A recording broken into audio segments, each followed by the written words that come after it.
Don't forget to click the link in the description box below to join my Euro 2020 Fantasy League. Let's ride.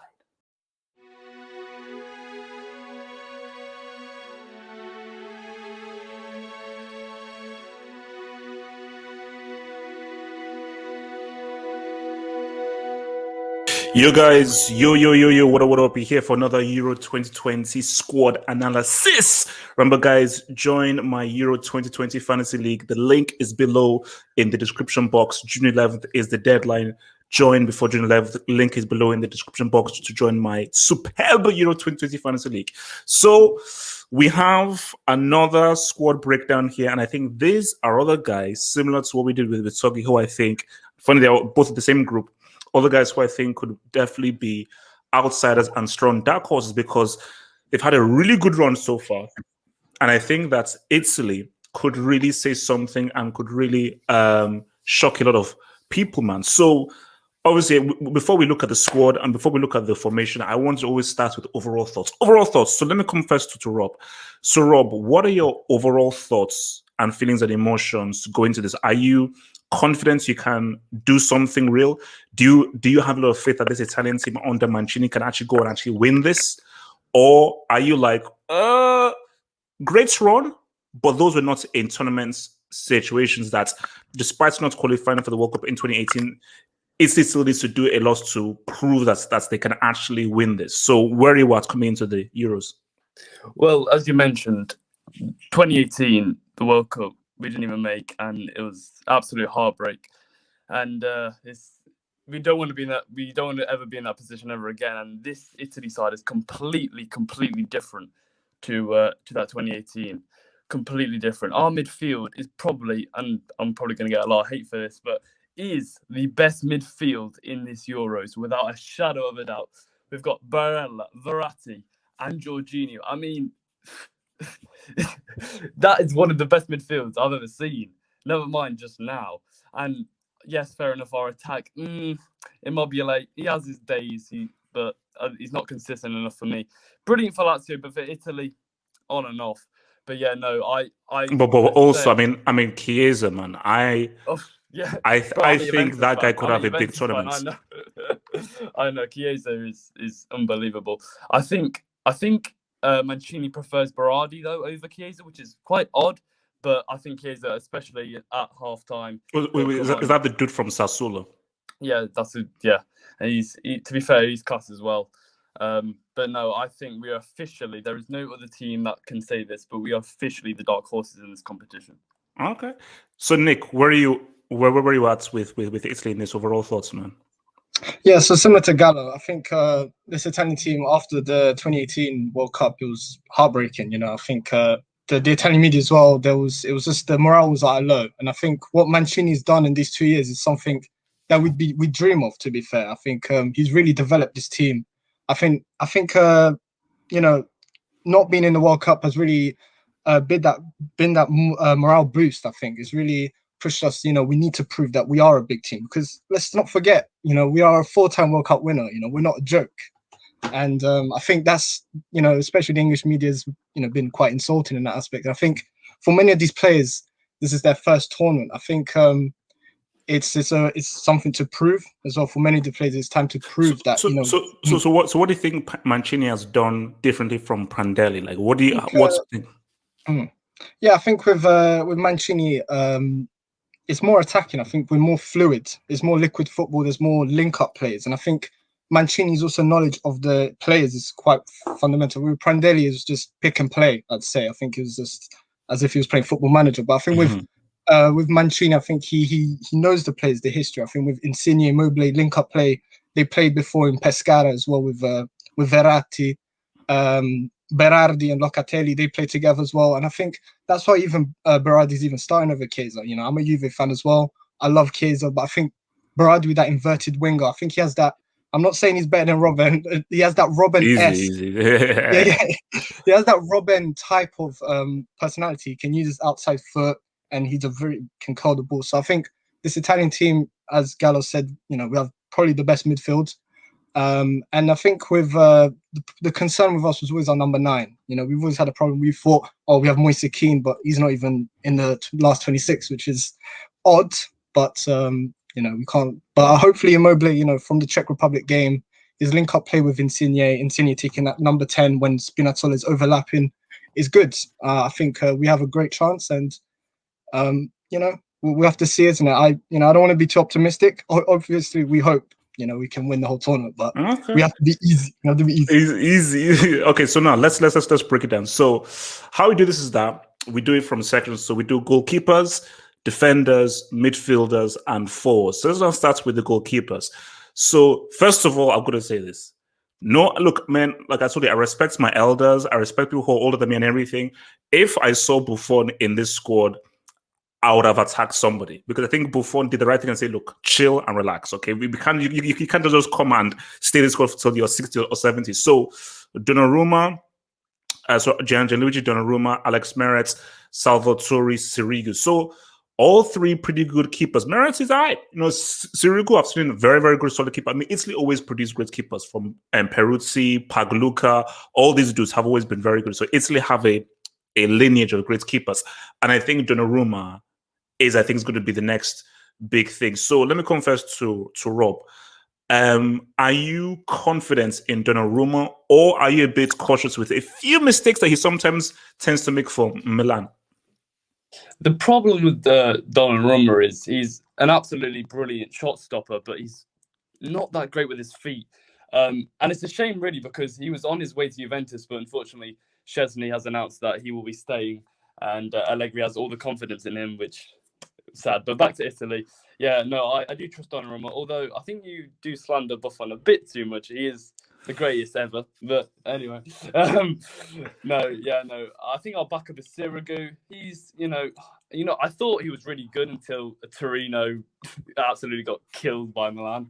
But no, he'll do his thing. But yeah, Donnarumma definitely is the main guy, and I think he'll have a good tournament. Nick.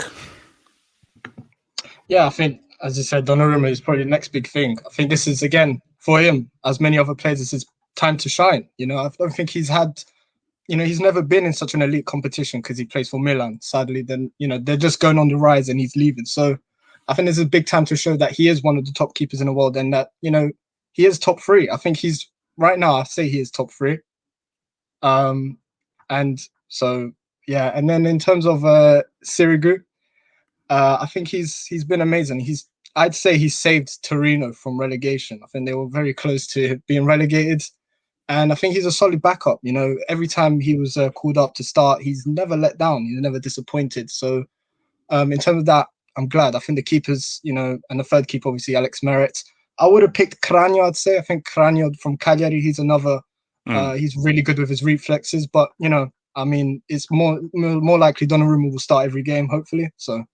Yeah, so now can't complain. Let's look at defenders, and I've got a bone to pick with some of you. So let me just say what your response. So Francesco Acerbi, Alessandro Bastoni, Leonardo Bonucci, Giorgio Chiellini, and Giovanni Di Lorenzo Emerson, which is interesting.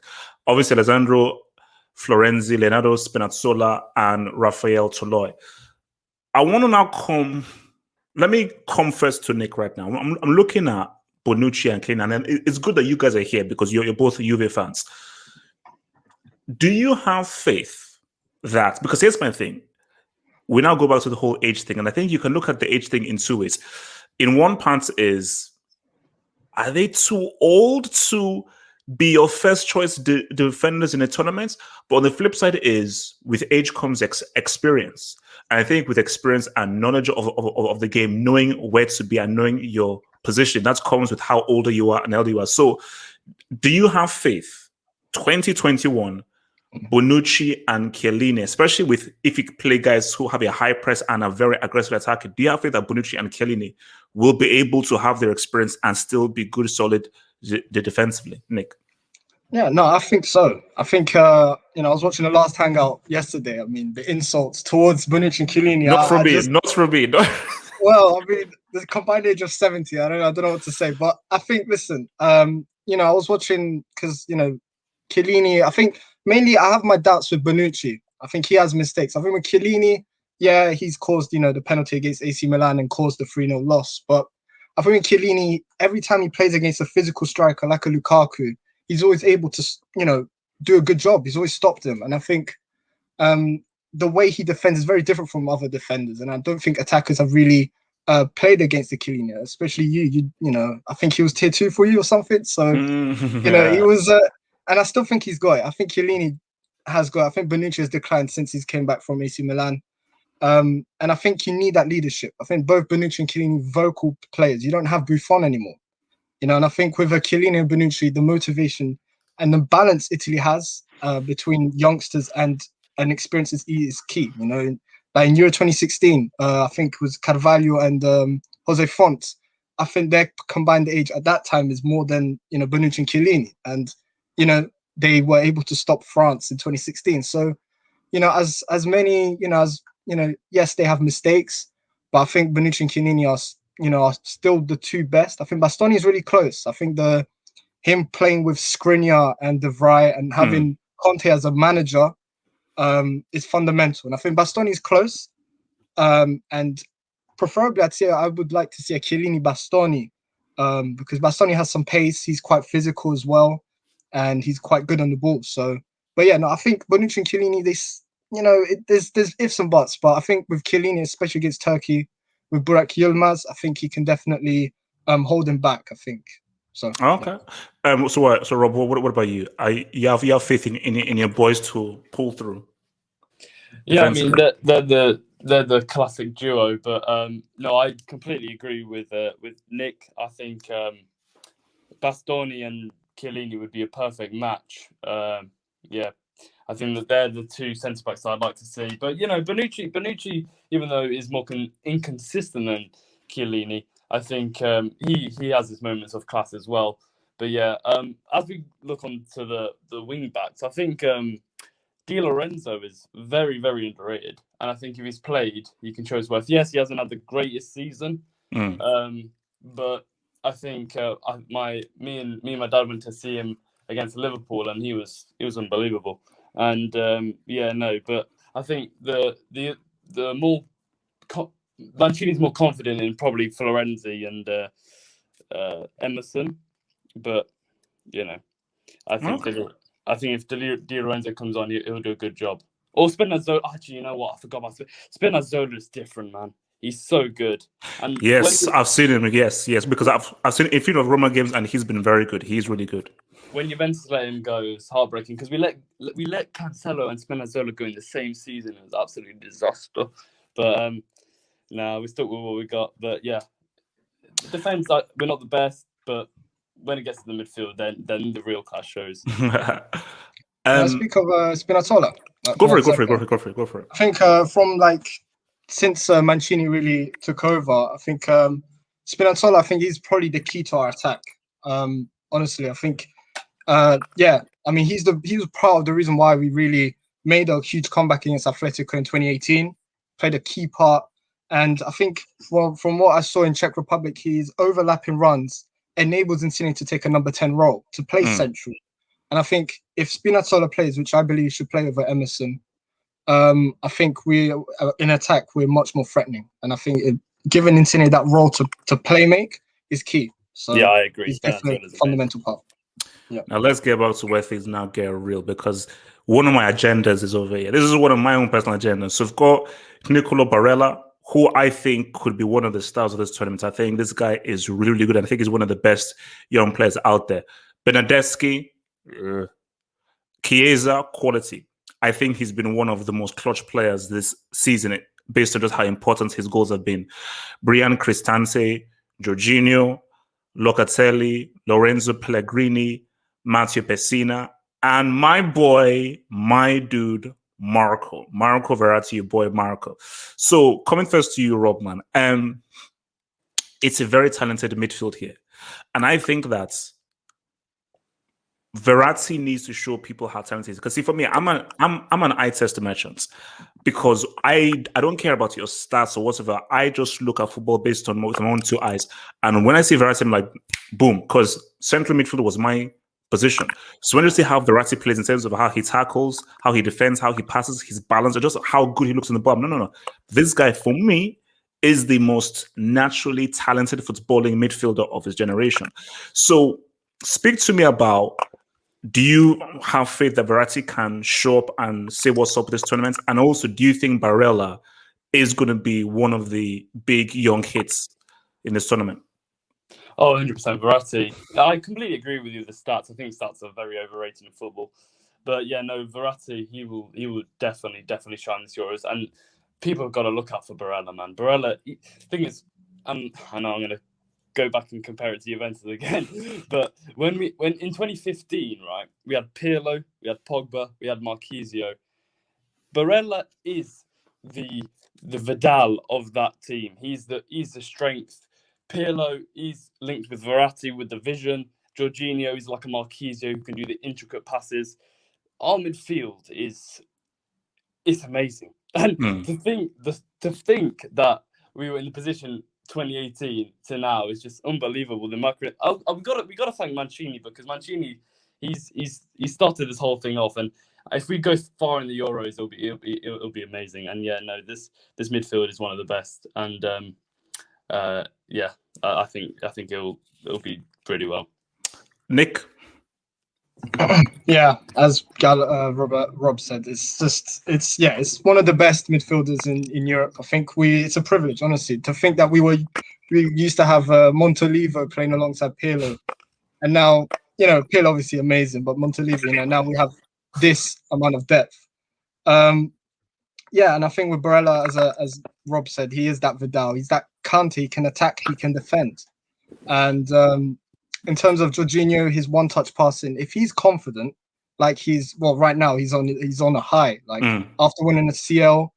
I mean, I think he's the key part, because if he can really, if he's confident, if these one-touch passes that I've been seeing recently, if he can play well, then yeah, it will make Barella and Locatelli work. Because I think Verratti, there's some injury doubts. I think there's the problem with him, and that's the problem. I think it's just the injury problem with Verratti, but I think Locatelli he's a very good replacement if that is the case. And I think Lorenzo Pellegrini is also, I don't think the people should sleep on him. He's really good. He's been probably the best player for Roma, and he's very versatile. He can play on the left wing. He knows how to defend as well, hold, and yeah, I think it's a privilege. Honestly, this is going to be. I think Barella. I was gutted that we didn't buy him from Cagliari, but obviously we are net spend FC. So. Okay, but let's now come to the forwards now. So Andrea Bellotti, Domenico Berardi, Ciro Immobile, Lorenzo Insigne, and Giacomo Raspadori. So Rob, I know everyone here apart from Raspadori. So it's very interesting. Shout out to Sassuolo, who now have two guys in a Italy squad. Just shows you just how those guys are punching above their weights. So what's your take on Raspadori, and do you think that Immobile is going to show up and become big time in this tournament? I think Raspadori is very underrated, but I was very disappointed when Keane didn't make it. Keane, I was very disappointed, because I think if, let's say, Immobile gets injured, I don't trust Bellotti. I really don't trust Bellotti. But yeah, no, it was a shame. And in terms of Immobile, I mean, I haven't been the biggest fan of Immobile for the past few seasons. Even when he got top goal scorer, I wasn't too keen, because the thing that annoyed me about him is because he always performed against Lazio, and I was thinking, why can't you just do that for Italy?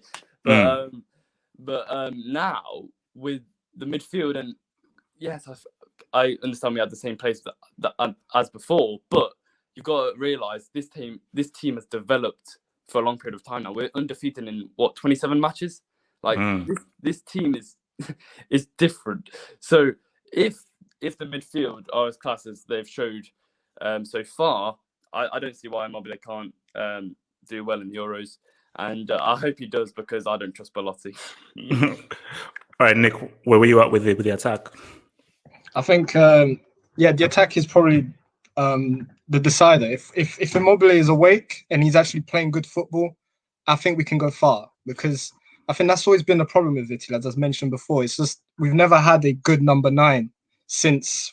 I mean, it's been a while now. Balotelli, I'd say 2012 maybe, or 2014. But since then, been using players like Zaza and Pele. It's just not been the same. And Immobile, yeah, he's considered this, class play in Lazio. And as Gallo, said, why can't he perform? It's frustrating because, when you look at Lazio shirt, he's so confident. He's scoring goals from like angles that, you wouldn't imagine. But in Italy, he can't even score a tap in. But from the game I saw in Czech Republic, he looks very confident with Insigne on the left.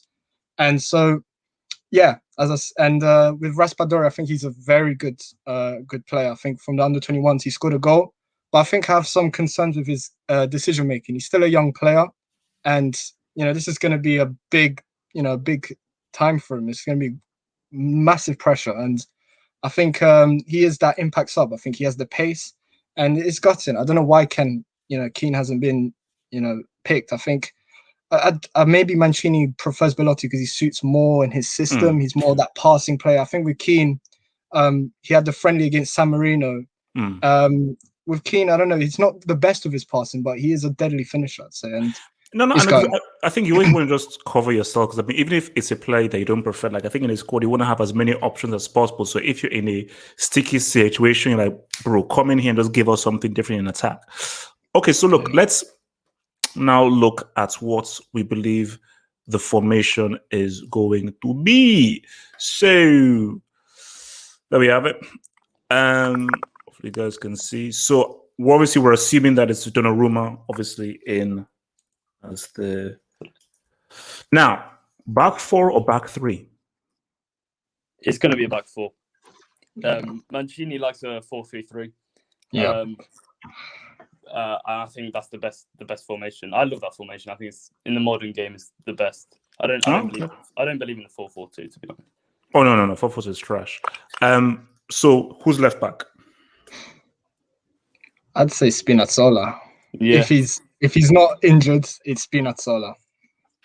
And then this is Bonucci and Chiellini? Yeah, realistically, yeah, I suppose. Okay. Yes. And then who is... Or Bastoni, but yeah, really. Yeah, that's weird. Yeah, we'd love Bastoni, but Mancini, I think he's going to start the same team he started against the Czech Republic, I'd say. So, and then right back, Florenzi. Yeah. Okay. So what is it? Is it a base 2 and attacking midfielder, base 1 and 2 CMs? I think it'll be a base 1. Yeah. Okay. And then 2 CMs. I suppose this is Jorginho. Yeah. Yeah. And obviously this is Marco and Barella. Yeah. Mm-hmm. And then is this Insigne here? Yep. And obviously this is most likely Immobile. And this is the tricky one. This is the tricky one because I love Chiesa, but I think Mancini likes Berardi. Yeah. Berardi probably. I think with Chiesa he'll be just as good as a sub. I mean he'll definitely have an impact for sure. He's just he's that kind of player. Nick. Chiesa's literally going to be the Costa of Juventus. Yeah, I mean, he's not anymore. But... No, because I think because I think that he's had such a good season and he's come clutch in so many ways. I think he definitely needs to start, man. But look, I'm looking at this team, man.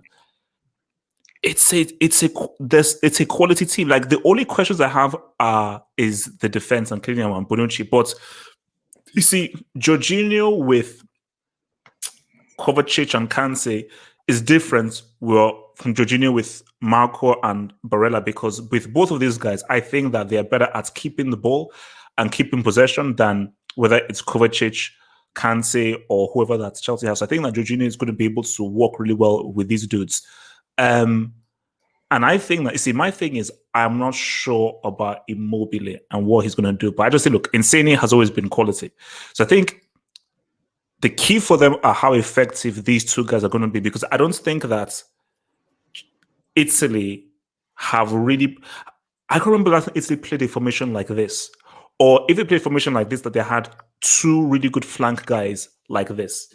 You know. Well, it's interesting you say that because I follow IFTV. Don't know if you've heard. Nick's probably subscribed to them. But one of the posts is said it's not going to be your nonno's Italy, which it's not going to be your granddad's Italy. Exactly, and it's completely true because back in the day, defense, just counter-attack defense. But Mancini, especially because Mancini he was a very going forward player, and he's implemented this into this squad, and I think it's good for going forward.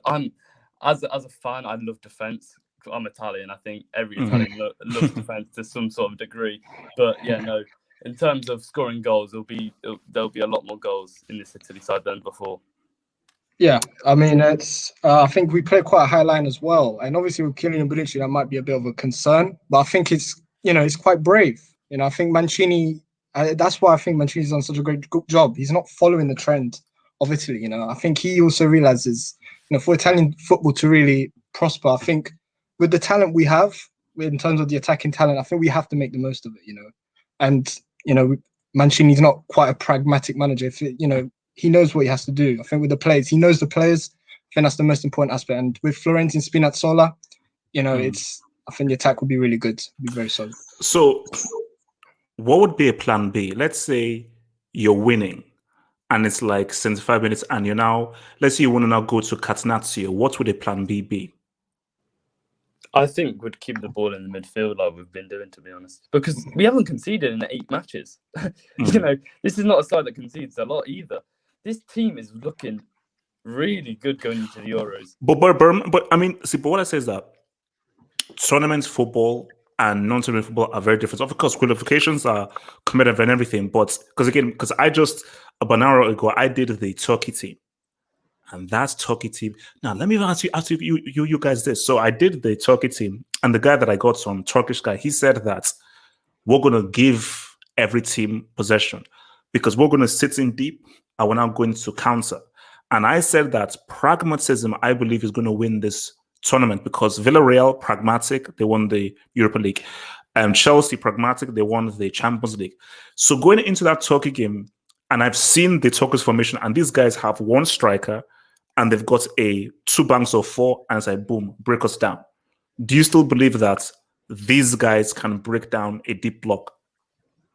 Yeah, I think the midfield, it's with Marco, especially, we've seen it against Barcelona, he's able to find those little spaces to score. Like the pass to Neymar. I mean, it's, I don't see that from any other midfield. I think those are the game changers. Insigne, Marco, and Barella. I think with Barella and Immobile, he does drop deep at times as well. So he's always plays that false 9 role, kind of. And so I think, and with Spinazzola and Florenzi, I think we'll put a lot of pressure. And yeah, of course, I mean, the Turkey game that's another story. That's going to be probably the hardest game of the group. And I think Mancini will know that. And I think with the subs we have like Chiesa, I think they can, with the team that we have and subs, I think with the Turkish defense will be more tired. I think that's when a Chiesa, like a dagger, I think he can definitely do something. So I think we'll be patient as well. I don't think there'll be any rush. I think Mancini knows that this is a waiting game. It's, we got to play Turkey's game in some ways, and they got to play our game. So, Rob, you have faith in this team to be able to break down teams that sit deep? Yeah, absolutely. I think if we do struggle, I think at first we'll go with our game plan. If that doesn't work, we'll use the wing backs, and Spinazzola will deliver more crosses into the box, and that's how you break down teams who sit back. To be honest, crosses, just keep cross. So now we now come to the part where we now look at the predictions. So let's start take a look at the group. So again, similar to Turkey, so Italy, Switzerland, Turkey, Wales. So now, if Italy come top, they face the runner-up of Group B. If Italy, sorry. If Italy win the group, they'll face the runner-up of Group C. If Italy come runners-up in Group A, they'll face the runners-up of Group B, which is weird. I don't know how that works. But anyway, so if they come runner-up, they face the runner-up of Group B. So is they going to come first or second? I think that is granted. So let's say Italy top of the group, because they say this run. So let's say if they top the group, then most likely, let's see, run on Group C. Most likely, no, bro, because I think Ukraine are going to win Group C. Really? Yes, Netherlands are going to be crap, because I don't think you know how bad Netherlands are not winning the group. Netherlands may not even come out of the group. Even people in Holland are saying that they have no faith because the boy is garbage. So Ukraine are going to win the group. Go through to the next round. I'd say Austria. Yeah, no. Basically, North Macedonia and Austria are most likely going to come second. Netherlands are coming third or last. Wow, that's a strong opinion. Yeah. Okay, so let me come first to Rob. Then, how far do Italy go? Semis, because I've done the Euro prediction thing, and I think we meet France in the semis, and that's the only team I'm afraid of. So who do you meet in the quarters? I think it's Belgium, and we will beat Belgium. So you think you beat Belgium? I remember 2016 we had Conte in charge for the Euros, and I was so down that we got Belgium in the group stage, and I was thinking we've already lost, and we won easily. Imagine what this team's gonna do. But no. But our Belgium team have grown up a lot since 2016. I remember you being a Juve fan. Lukaku has had his best year that he's ever had in his career. Very true. It'll be hard, but I think we'll have the edge. Yeah. So Nick, where were you going? So are you semis? I think semis. I think we'll definitely put up a fight against France, but they're too strong. It's unfortunate. But obviously, we want to top the group. But even if we come second or third, I still think semis is still a high chance. I think we can beat a Germany. I think with Germany, there's still some weaknesses. I think with the Italian team, and especially in the midfield and the attack, I think we could definitely do problems against that defense. Like a Hummels, he's quite old now as well. So, but yeah, I think with Belgium, I think they're rank merchants. I don't think they are actually. Like they're not great. No. Those rankings are BS, man. No one cares about those rankings, man. Honestly, yeah. I still think it's all paper. Yeah, it's all paper, and I don't know. I think with the Belgium, I think obviously this is not Belgium one, but I think the only threat would be Lukaku. I think Chiellini knows, like, because most of our defenders, I think if Bastoni plays, he knows how he plays. They've been training for a while, and I know they have KDB and Hazard, I don't even know where he is at this point. But yeah, no, it's good. It's still, I think Italy definitely have a high chance of semis. And I think even, I think quarters minimum, and I'd say that's a success because, we're still a developing team.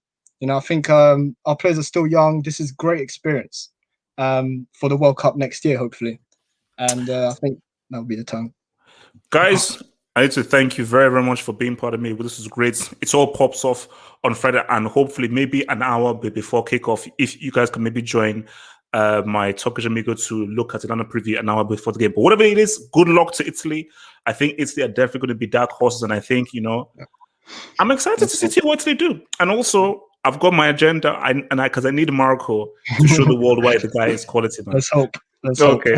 So guys, remember to click the link below to join my Euro 2020 Fantasy League. Deadline is June 11th. Click the link below, description box, to join my Euro 2020 Fantasy League, man. Peace out, stay true, and au revoir. Peace. Oh no, wait. How do you say bye bye in Italy? Is that Arrivederci? Arrivederci. Oh no, sorry, that's actually Arrivederci.